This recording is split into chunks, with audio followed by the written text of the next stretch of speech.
తమరు పోర్టు విషయంలో ఏం చేశారు అనేది మనం మాట్లాడుకుంటే 2018 ఫిబ్రవరి 8వ తారీఖు అంటే మార్చిలో ఎలక్షన్ నోటిఫికేషన్ వస్తుంది అనుకుంటే నెల రోజులకు ముందు చంద్రబాబు గారిని మీరు ఇక్కడికి పిలిచి 4-5 మిషన్లు భారీగా పెట్టి మన పాండురంగ స్వామి గుడి సంబరాలు చేస్తాం. మనం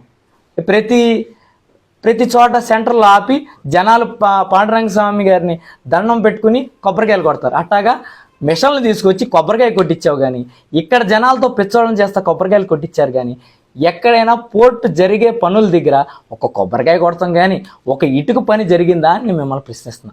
కాదు, నాని గారు అబ్బాయి కిట్టు చెప్పేది తప్పు, పోర్టు పనులు 2019కి ముందే మేము మొదలెట్టాము అంటారా?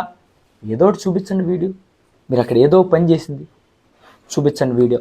అలాగే తమరు చేయకపోగా మేము చేసిన దాని గురించి మీరు ఎలక్షన్కి ముందేం మాట్లాడారు, ఎలక్షన్కి తర్వాత ఏం మాట్లాడారు ఒకసారి నేను టీవీలో అందరికీ చూపిస్తాను. ఎలక్షన్ ముందేం మాట్లాడారు, ఎలక్షన్ తర్వాత ఏం మాట్లాడారు ఒకసారి చూద్దాం. 2019 ఓడిపోయేటప్పటికి మళ్ళీ రివర్స్ టెండర్ పెడుతూ దాన్ని పూర్తిగా పక్కన పెట్టేశారు. ఇవాళ ఎన్నికలు వస్తాయని చెప్పి 6 నెలల ముందు పని స్టార్ట్ చేసినట్టుగా 30 నుంచి 40% వరకు పనులు కూడా పూర్తి అయ్యాయి. ఇదే మాకు ప్రధానమైనటువంటి ఎన్నికల ఎజెండా అని చెప్తున్నారు. మీరు బందర్ మీద ప్రేమ ఉందని చెప్తున్నారు. ఎలా చూడాలి? ఇది ఎలక్షన్ స్టార్ట్ అవుతుంది. ఎందుకంటే ఏముంది, ఇంకా కొంచెం 2-3 రోజుల పోతే షిప్ కూడా వచ్చేసిందని చెప్తారు. ఎంత అక్కడ మట్టి ఎత్తుకుపోతున్నారు. అక్కడ జరగాల్సిన నామ్స్ ప్రకారం జరగట్లేదు. దాన్ని మొత్తం ప్లానింగ్ కూడా మొత్తం మార్చేశారు. ఇవాళ అక్కడ చేస్తున్నటువంటి కేవలం ఉడికి రాళ్ళు తీసుకొచ్చి నీళ్ళలోకి వస్తున్నారు. అక్కడ యాజ్ ఇట్ ఈస్ గా అక్కడ ఇచ్చినటువంటి ప్లాన్ ప్రకారం జరగాలి. ఇది ఎందుకు పనికిరాంది, మట్టిలో పోస్తున్నారు అంతే, సముద్రంలోకి వస్తారు. మీ హయాంలో బందర్లో ఉన్నటువంటి బెల్ కంపెనీ కూడా నెమ్మకూరు చెప్పడం అర్థం తగ్గింది. మరి ఇప్పటికీ దాదాపు 37% పనులు పూర్తయినని చెప్పి చెప్తా ఉన్నారు. ఇంకా 1 year లో 2026 డిసెంబర్ నాటికి కంప్లీట్ అవుతుందని చెప్తా ఉన్నారు. మేము మాక్సిమం జూన్ కల్లా కంప్లీట్ చేయడానికి ప్లాన్ చేసుకోమని చెప్పడం జరుగుతుంది. ఎందుకంటే ఇప్పుడు బ్రేక్ వాటర్స్ అయిపోయినాయి. ఇటు సౌత్ బ్రేక్ వాటర్ కానీ నార్త్ బ్రేక్ వాటర్ కానీ కంప్లీట్ చేశారు. అలాగే 4 బర్త్లకు సంబంధించినటువంటి ఫైలింగ్ అయింది. దానిపైన ప్లాట్ఫామ్ వేయాలి. ఆ ప్లాట్ఫామ్ కూడా పూర్తి చేస్తామని చెప్తా ఉన్నారు. కేవలం ఎలక్షన్ స్టంటు వెళ్ళి అక్కడ సముద్రంలో రాళ్లు పారేస్తున్నారు తప్పితే పనులు ఏం జరగట్లేదని తమరి నోటితో తమరే. ఇదేం మళ్ళీ ఏ జనరేటెడ్ అంటారేమో, మీరే మాట్లాడుతున్నారు. ఒకసారి చూసుకోండి. లేకపోతే మీకు తెలిసిన ఛానల్, మీరు మంత్రిగా ఉన్నారు, 5 నిమిషాల్లో తెప్పించుకో, మాలాంటి సామాన్యుడే తెప్పించుకున్నారంటే 5 నిమిషాల్లో మీ వీడియోలు మీరే తెప్పించుకోవచ్చు.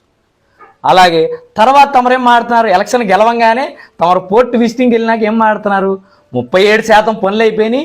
ఏదైతే మీరు సముద్రంలో రాళ్లు పోసారన్నారు చూడండి, ఆ రాళ్లు పోసిన చోటే నుంచుని తమరు నార్త్ బ్రేక్ వాటర్ అయిపోయింది, సౌత్ బ్రేక్ వాటర్ అయిపోయింది, పైలింగ్ వర్కులు జరుగుతున్నాయి అని చెప్తున్నారు.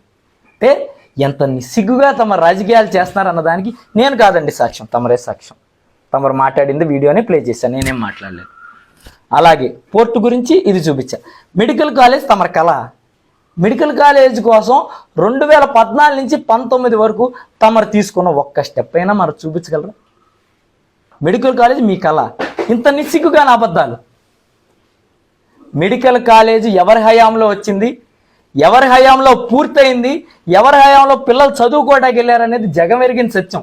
మీరు అబద్ధాలు ఆడి మీడియా ఛానల్లో చెప్పినంత మాత్రం, నిస్సిగ్గుగా మీరున్నంత మాత్రం ప్రజలంత పిచ్చోళ్ళు కాదని మీకు తెలియజేస్తున్నా. అలాగే ఒక మత్స్యకారుడు వయ్యుండి మత్స్యకారుల కోసం కనీసం ఫిషింగ్ హార్బర్ అని మాటలు చెప్పావు కానీ ఒక్క పనైనా ముందుకు కదిపావా? 2014 నుంచి 19 పోనీ సెంట్రల్ గవర్నమెంట్ అంటే సెంట్రల్ గవర్నమెంట్ ఆ రోజు పొత్తులో ఉన్న తమరు కదా, మరి ఎందుకు చేయించుకోవాలా? అది కూడా చేసింది మా హయాంలోనే అని మీకు చెప్తున్నా.